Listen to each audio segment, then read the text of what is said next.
What's up guys, it's me, TXC Bands, and I'm back with another One Piece video. We're doing chapter 1097 this week, titled Ginny, and it feels good coming in week after week with another chapter. And guess what? We have another week next week with a chapter. So this chapter covers a lot of Kuma's backstory from his childhood up to his adulthood, and it's just skipping like year to year to all the important parts in the timeline. And Ginny, she's in the title because she's obviously also a very important character in these flashbacks because she's the secondary character to Kuma.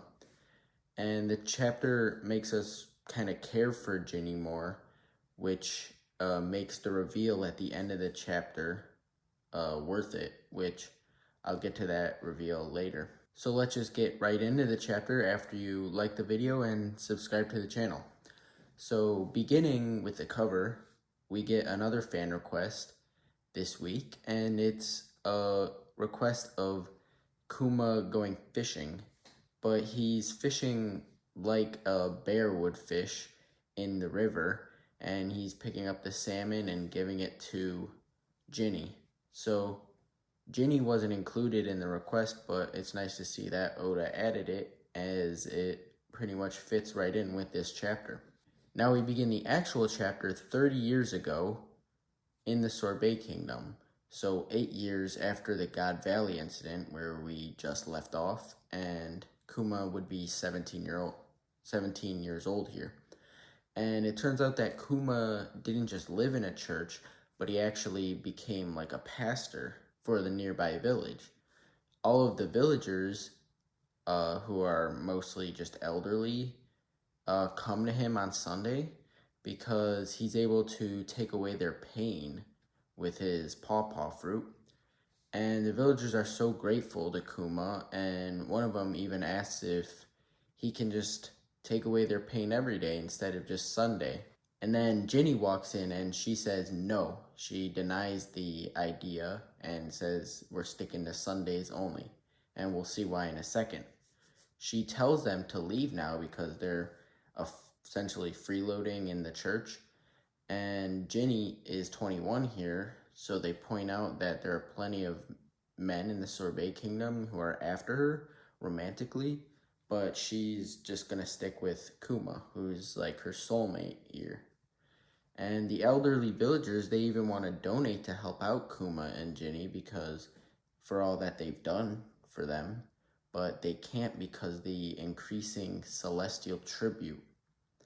Their king, King Beccari, forces all of the citizens of the Sorbet Kingdom to pay extensive amounts of money no matter what age they are. So they have to keep working even in their elderly years.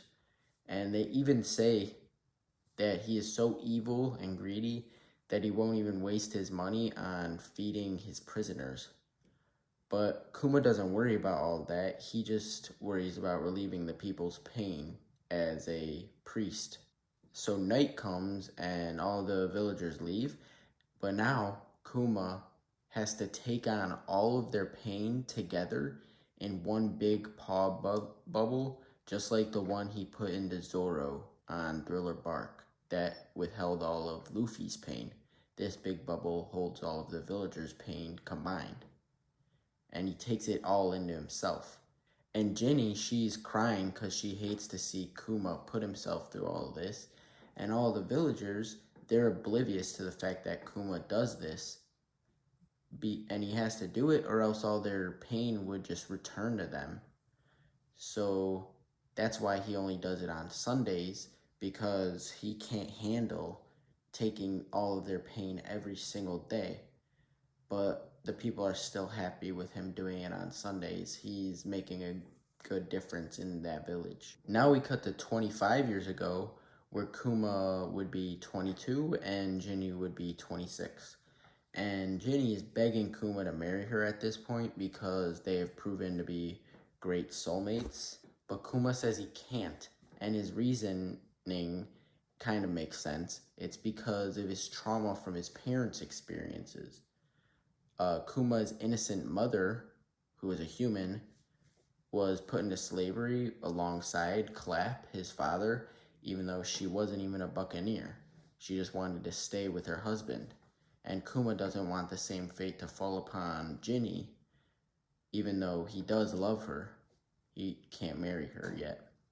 And they talk about an article in the paper that talks about the freedom fighters led by Monkey D. Dragon. And Kuma is inspired by Dragon's actions. So what Dragon does, he incites riots in all of these random countries so that they could gain freedom. And Kuma says that he wants to be just like him one day. And this is probably the first time that Kuma actually thinks about joining the revolution movement, something which he does later on in this chapter. And at the end of the scene, the bullies from last chapter, all grown up now, come to their church with food. And Kuma invites them in, obviously, because he's a nice guy. I'm not certain, but I think these guys are the guys that we see in Sabaody, who are members of Bonnie's crew. So maybe they were possibly tasked with watching over Bonnie by Kuma. Now we travel again to 22 years ago. So Kuma is 25 here. And this is where things start to kind of ramp up. The people of the North, Sorbet Kingdom, kidnap some people from the South, and Kuma comes in to save these people. They kidnap them so that they could enslave them because the evil King Bekri, he passed a law where the Northerners can do anything they want to the Southerners. And they explain it more here that Bekri made the South a lawless land. So just like the Gray Terminal from Luffy's backstory, it's a land where anything goes, but it's not considered part of the Sorbet Kingdom anymore. So the North, they don't have to pay as much of a celestial tribute. And Kuma, he ends up captured with the rest of his group, and he realizes here how messed up the Sorbet Kingdom is for doing all this. And King Bekri, he's a greedy and selfish man, and all he does is listen to the celestial dragons. He doesn't care about his people at all. So, with a tyrant ruler like this, the revolution comes in onto the island and begins to explode stuff and, I don't know, just have a revolution. And Dragon and Ivankov are leading the revolution. Their name is the Freedom Fighters at this time, and they go around the island to free all the citizens of their oppressive ruler. And I'm sure that Ivankov was the one who suggested saving Sorbet, because that's where Kuma and Ginny live. And Ivankov comes to save the two of them from the cell now. And since the Revolutionary Army saved them, Kuma and Ginny end up joining the revolution. And it is just around this time where their name, the Freedom Fighters, gets changed into the Revolutionary Army. And we see a big shot with all of the current leaders of the revolution, like Dragon, Ivankov, Kuma, and Ginny, and then a bunch of other unnamed characters. But they look cool. And Dragon, he's super intelligent, and he knows that the revolution can't exist without getting funds and weapons, or else they won't be able to leave a lasting impact or even free any of these nations. And he tells Kuma that the reason he knows all about weapons and stuff is because he was once a Marine. So that means Garp must have raised Dragon to become a great Marine.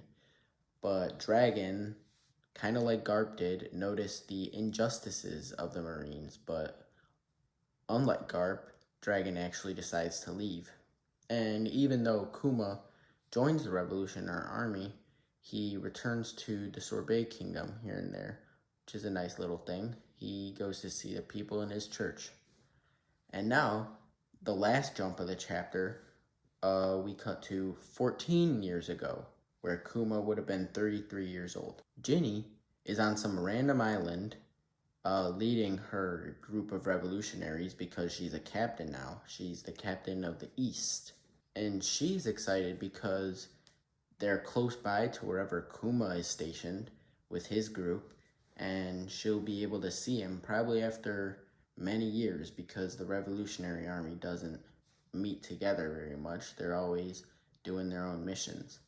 And that's when we cut to Baltigo, which is the main headquarters of the revolutionaries. And it was the main headquarters all the way up till like 2 years ago with a time skip. And someone breaks the news to Dragon, who has his face tattoo now, so that's nice to see. But someone reports that Ginny has been captured. And that's the end of the chapter. It ends with that. So I assume that Ginny was captured by some world government member or maybe even a holy knight, because she was once a slave for the celestial dragons. And I know in the next chapter, Kuma will have to go on like a rescue mission to save Ginny because that's his soulmate and lover. And this chapter, overall, it's crazy because we get to see Revolutionary Army backstory, and we get a better understanding of the beginning years of the Revolutionary Army and how it kind of formed into what it was today. And with all this time jumping, it's strange that we didn't even have a single moment to see Bonnie being born. One theory I saw that would make kind of some sense is that Bonnie might not have even been born yet 14 years ago. And she might just be a child who aged herself up in the current story to look like Luffy's age, but she's actually much younger. But before we end the video, I gotta go back and recognize how selfless Kuma is for taking in all of his villagers' pain in his church. He's really a great man, and there's no way that he could be called a tyrant like the government made him out to be, because he was such a benevolent priest. And we're getting another chapter next week, and this is like the first time in like months that we've gotten 3 chapters in a row. So I'll see you next week with another video. And if you made it all the way to the end of the video, thanks for watching. Like and subscribe to show your support, and I'll see you guys in the next video.